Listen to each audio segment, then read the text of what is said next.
Good morning friends. दोस्तों आज हम बात करने वाले हैं कि हमारे S N M P server होता क्या है और उसको हम कैसे कॉन्फ़िगर करते हैं। तो S N M P server configure करने के लिए हम यहाँ पे 3 राउटर लेते हैं या 2 राउटर के बीच में हम S N M P server को कॉन्फ़िगर करते हैं। सबसे पहले क्वेश्चन ये होता है कि sir S N M P server होता क्या है।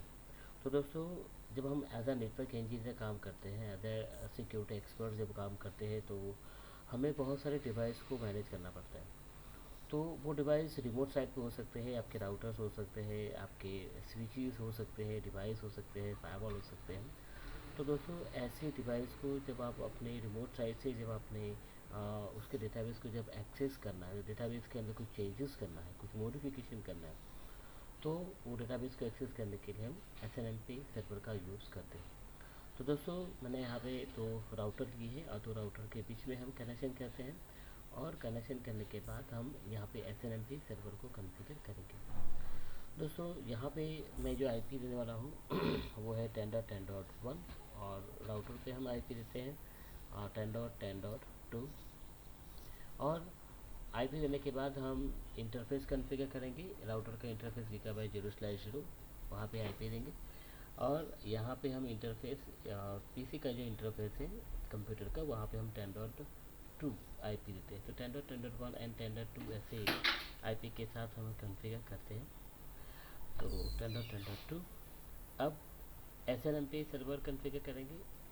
सबसे पहले हम हमारे कंप्यूटर को आईपी देते हैं, जो हमारे जो पीसी से हम डेटाबेस को एक्सेस करेंगे। तो हम यहाँ पे कंप्यूटर को आईपी एड्रेस देते हैं, वो है 10.10.1 और गेटवे। तो राउटर का इंटरफेस जो है उसका आईपी एड्रेस हम डाल देंगे। ओके, तो वो हमारे लिए बन जाता है गेटवे। अब दोस्तों, बात करते हैं राउटर के इंटरफेस की GigaByte 0/0। तो ये इंटरफेस को हम कॉन्फ़िगर करेंगे CLI मोड। और CLI मोड पे हम कॉन्फ़िगर करते हैं राउटर के इंटरफेस GigaByte 0/0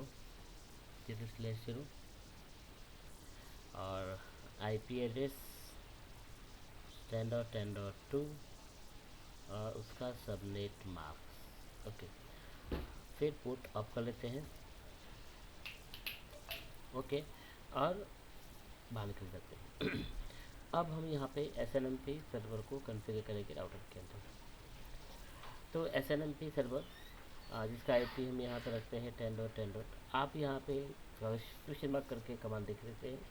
तो हम यहाँ पे S N M P server जिसके अंदर हम 2 कम्युनिटी बनाएंगे, एक कम्युनिटी रीड और एक राइट। तो कम्युनिटी का नाम देते हैं रीड और उसको हम परमिशन देते हैं रीड राइट की। तो रीड की परमिशन रीड ऑनली, और एक कम्युनिटी हम यहाँ पे दूसरी बनाएंगे वो है रीड राइट। तो मैं यहाँ पे राइट कम्युनिटी बनाता हूँ और वो कम्युनिटी का नाम RW। तो देखो, मैंने यहाँ पे एस राउटर के अंदर एस एन एम पे कम्युनिटी बना दिया है। अब यहाँ से आप अपने एस एन एम पी के द्वारा आप राउटर के इंटरफेस को एक्सेस करो। अभी डेटाबेस एक्सेस करने के लिए हम S N M P server use करते हैं। यहाँ पे राउटर का नाम जो है वो हम उसके डेटाबेस के द्वारा राउटर का नाम हम चेंज करेंगे। तो कैसे करते हैं दोस्तों? तो देखो दोस्तों, यहाँ पे हमारा जो कंप्यूटर है वो रिमोट साइट पे है, हमारे जो राउटर्स है वो भी रिमोट साइट पे है। तो हम दोनों के बीच में कनेक्शन क्या है, चाहे वो पब्लिक है चाहे वो प्राइवेट है। अब हम यहाँ पे राउटर के इंटरफेस को, उसके डेटाबेस को एक्सेस करते हैं MIB ब्राउज़र से। तो ये मैनेजमेंट इंफॉर्मेशन बेस ब्राउज़र पे डबल क्लिक करेंगे और यहाँ पे जो राउटर के डेटाबेस को आप एक्सेस करना चाहते हो तो वो राउटर का आईपी, तो राउटर का आईपी है 10.10.2। और फिर हम यहाँ पे एडवांस ऑप्शन पे क्लिक करेंगे। S N M P server 161 port number use करता है। आपको कौन सी जो रीड कम्युनिटी हमने यूज़ किया था, तो रीड कम्युनिटी और एक राइट कम्युनिटी हमने बनाया था। ओके, आप S N M P version 1, version 2, version 3 select कर सकते हो। तो बाई डिफ़ॉल्ट हम यहाँ पे वर्जन 1 सिलेक्ट करते हैं। आप वर्जन 1, वर्जन 2, वर्जन 3 सिलेक्ट करके आप डेटाबेस को सिक्योरली एनक्रिप्टेड एक्सेस करना चाहते हो तो आप यूज़ कर सकते हो। फिर हम वर्जन 1 सिलेक्ट करके ओके करते हैं।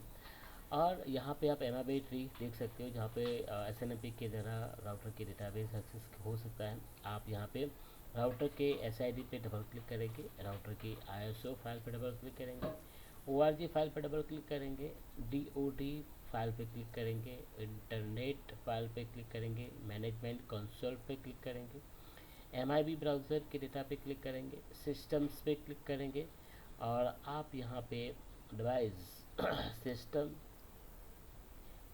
सिस्टम नेम, क्योंकि राउटर के नाम, राउटर का नाम चेंज करना है, होस्ट नेम चेंज करना है, सेलेक्ट करके हम यहाँ पे क्या करते हैं, तो हम यहाँ पे वैल्यू सेट करते हैं सेट। तो सेट कौन सी करनी है, तो सेट यहाँ पे राउटर के डेटाबेस को एक्सेस करने के लिए ऑक्टेल स्ट्रिंग, तो ऑक्टेल स्ट्रिंग वैल्यू सेलेक्ट करेंगे जो वैल्यू चेंज करेगा। हम यहाँ पे राउटर का नाम R1 रखते हैं, क्योंकि हम रिमोट साइट से राउटर का नाम चेंज करते हैं। अभी दोस्तों यहाँ पे हम क्या करेंगे, गो। तो जैसे ही गो करेंगे आप यहाँ पे डेटाबेस चेंज हो गया है। एंड सिमिलर आप यहाँ पे देख सकते हो कि मैंने S N M P database को एक्सेस करके मैंने राउटर का नाम चेंज किया। आप यहाँ पे जब आप फर्स्ट बार राउटर को कॉन्फ़िगर कर रहे थे तो राउटर का नाम ऐसे था, बट जैसे ही राउटर के डेटाबेस को S N M P server के द्वारा एक्सेस करके आप जब देखोगे तो राउटर का नाम हमने चेंज कर दिया। तो ये है दोस्तों S N M P server, जिसके द्वारा आप रिमोट साइट पे जितने भी हमारे डिवाइस होते हैं उसके डेटाबेस को एक्सेस करके आप उसके अंदर मॉडिफिकेशन एंड चेंजेस कर सकते हैं। तो दोस्तों थैंक यू वेरी मच। ये था हमारा S N M P server कैसे करते हैं। Thank you very much. Video को लाइक एंड शेयर कीजिए।